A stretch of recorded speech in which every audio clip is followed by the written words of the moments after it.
Muy buenas tardes, bienvenidos aquí a América. Yo soy Elena Lozano y les doy la bienvenida a este espacio en el que revisaremos la información que ha marcado la agenda informativa de nuestro continente, en el que cada vez los países luchan más para poderse integrar. Revisemos los titulares de la jornada. Luis Ignacio Lula da Silva visitó por primera vez Argentina desde que su par Javier Milei asumió como presidente del país austral, y lo hizo para acudir a la cumbre semestral del Mercosur, donde la atención no pasó por alto, en especial por la visita fuera de agenda que el brasileño hizo a la casa de la exmandataria Cristina Fernández. El presupuesto aprobado por el Poder Legislativo de Estados Unidos marca un cambio de paradigma en cuanto a las prioridades que deben de tener los países a la hora de pensar su política económica. La denominada por el expresidente como Gran y Hermosa Ley recorta partidas a programas de acceso a salud y alimentos y amplía algunas exenciones de impuestos a los más ricos. No pasó ni una semana de la aprobación de las leyes que propuso el presidente de Colombia, Gustavo Petro, en campaña electoral, y la situación del país política está en plena ebullición. Un artículo publicado en el diario El País destapó una supuesta trama golpista para derrocar al mandatario con la complicidad de Washington y desató así conflictos diplomáticos y renuncias en el gabinete de gobierno. Comenzamos en Buenos Aires porque la capital argentina fue sede de la cumbre semestral de líderes del Mercado Común del Sur, más conocido como el Mercosur. La tensión manifiesta entre el presidente anfitrión Javier Milei y su par brasileño, Luis Ignacio Lula da Silva, impregnó el encuentro del que también participaron los mandatarios de Uruguay, Yamandu Orsi, de Paraguay, Santiago Peña, y Luis Arce de Bolivia. A las evidentes diferencias entre el líder carioca y el ultraderechista se sumó la incomodidad por la visita que el jefe de Estado brasileño le hizo a la expresidenta Cristina Fernández de Kirchner a su casa, donde se encuentra detenida desde el 18 de junio. Conversamos con la doctora en Relaciones Internacionales, Julieta Selikovic, sobre el saldo que dejan estas tensiones políticas. Las divergencias de las lecturas entre los presidentes no son nuevas en Mercosur. No es la primera vez que los presidentes tienen lecturas distintas, pero el contexto sí hace que sea más relevante que antes tener lecturas distintas. Los miembros acordaron cierta cuota de flexibilización en lo que hace el arancel externo común, que le daría a los presidentes cierto margen de maniobra, por ejemplo, para enfrentarse a los aranceles recíprocos de Trump, pero no llegaron a generar una herramienta conjunta de reposicionamiento ante ese orden internacional. En lo que es el próximo semestre y la presidencia pro tempore de Brasil, hay algunos temas que parece que se van a profundizar, como por ejemplo el de la integración energética, que hace a esta lectura más geopolítica del Mercosur, darle un rol más protagónico para reducir la vulnerabilidad externa de los países en una coyuntura global cada vez más peligrosa. La diferencia entre los países miembros puede empezar a generar roces a la hora de sentarse a negociar de manera conjunta instrumentos de más largo plazo con otros socios. Lula planteó un eventual acuerdo sudamericano de minerales críticos, pertenecer o no, cooperar con otros actores en ese espacio o no, puede generar tensiones si la administración de Milei mantiene una lectura estricta de libertad de movimientos en los términos que planteó en la reunión cumbre y no quiere cooperar con otros. También puede incidir en la elección de socios para eventualmente negociaciones comerciales y lleva a poner en cuestión cuál es el lugar del Mercosur en el largo plazo.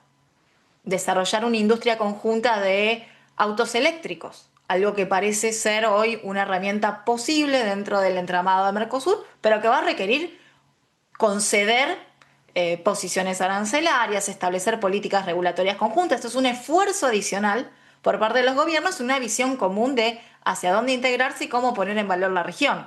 También le preguntamos a la internacionalista Julieta Selikovic sobre las restricciones comerciales que caracterizan el momento actual a nivel global y cómo esto puede condicionar al bloque regional. Estamos atravesando un proceso de reconfiguración del orden internacional y eso se plasma en las relaciones comerciales. Un informe publicado por la Organización Mundial de Comercio muestra un incremento muy sustancial de las medidas de restricción al comercio de bienes entre mitad de octubre 2024 y mitad de mayo 2025.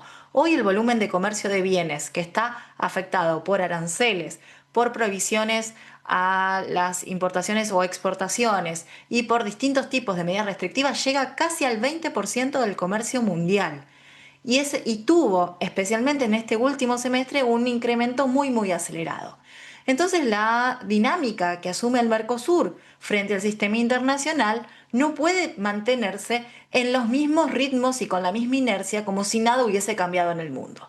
Y esas distintas lecturas entre los presidentes estuvieron presentes en la reunión cumbre de julio.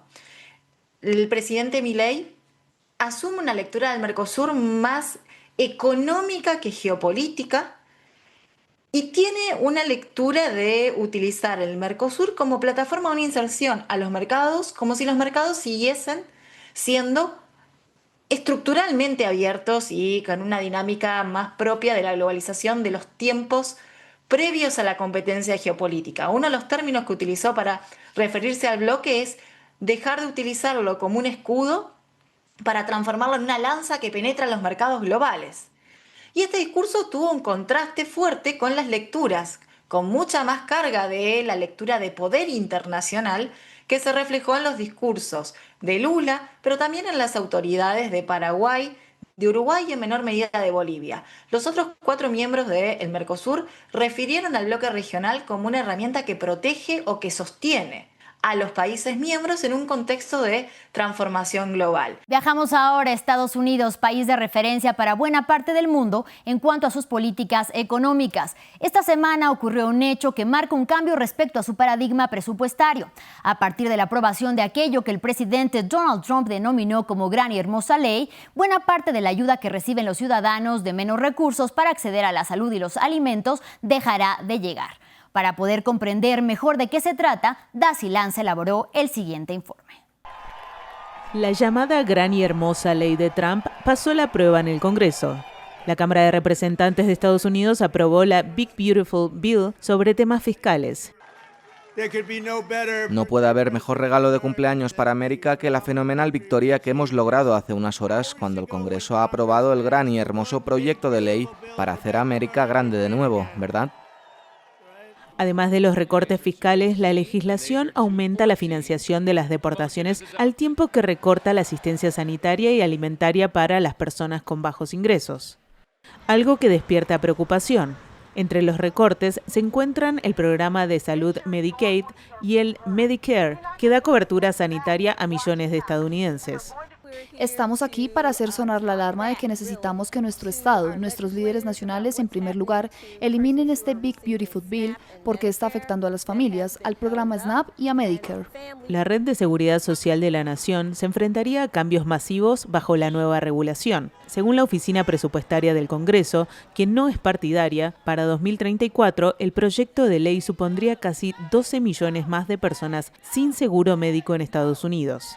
Y aunque los republicanos incluyeron un fondo para hospitales rurales, algunos lo consideran insuficiente. Este Banco de Alimentos de San Francisco se verá afectado por el recorte al Programa de Asistencia Nutricional Suplementaria, o SNAP.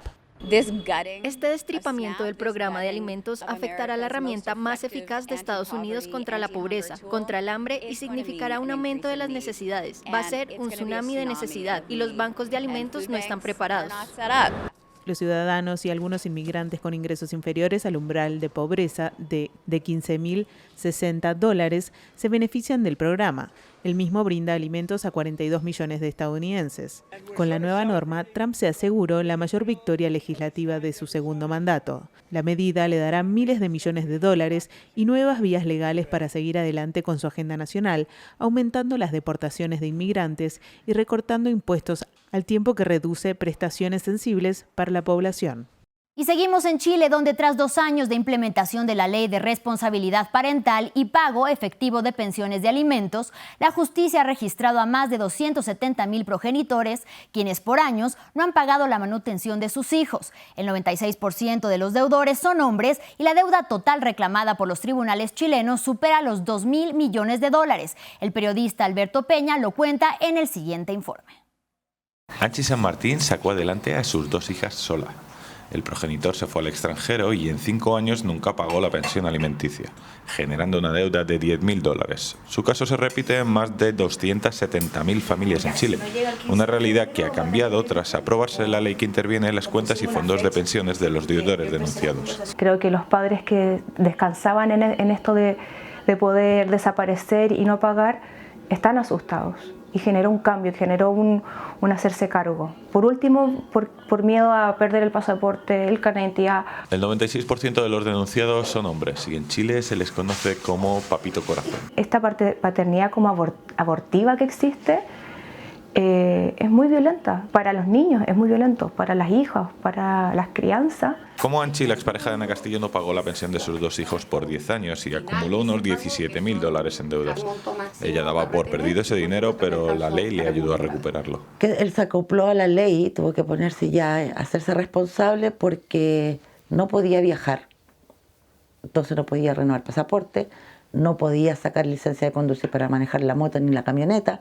Entonces ya le estaba restringiendo mucho su participación fuera. Esta ley supedita la renovación de documentos oficiales al pago de la deuda.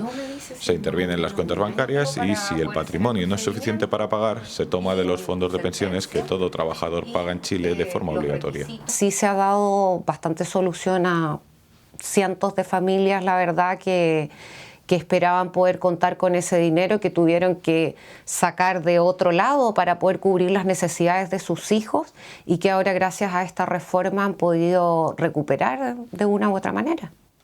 La ley ha revertido años de irresponsabilidad parental y en 2 años ha reclamado más de $2.000 millones en deudas de pensiones alimenticias en Chile. Otra vez tensión entre Bogotá y Washington. Esta vez el detonante fue un artículo del periodista Diego Quesada publicado en el diario El País. Allí se describe una presunta trama golpista impulsada por el ex canciller Álvaro Leiva para forzar la salida anticipada del presidente de Colombia, Gustavo Petro, con el apoyo de congresistas republicanos. Todo un entramado que aún está en curso y que incluye llamados cruzados a consultas del encargado de negocios de la Unión Americana y del embajador de Colombia. Escuchemos. Ni me asusta un congresista diciéndome narcoterrorista, ni narco ni terrorista jamás he sido, pero sí sé lo que está pasando. Y entonces esos que están llevando a Trump hacia rupturas en América Latina, lo están llevando es para que se debilite todo el frente organizado de batalla que tenemos contra las organizaciones multinacionales del crimen. Y hoy que hablamos del presidente de Brasil, vamos a cerrar con imágenes del Museo Nacional de Río de Janeiro, que reabrió sus puertas el lunes, marcando un hito importante en su proceso de restauración tras el incendio de 2018. Este programa lo hicimos junto a Daci Lanza, Andrés Doncel, Martín Bustamante y un gran equipo técnico. Nos encontramos en el próximo episodio de Aquí América con más historias de nuestro continente. Hasta la próxima.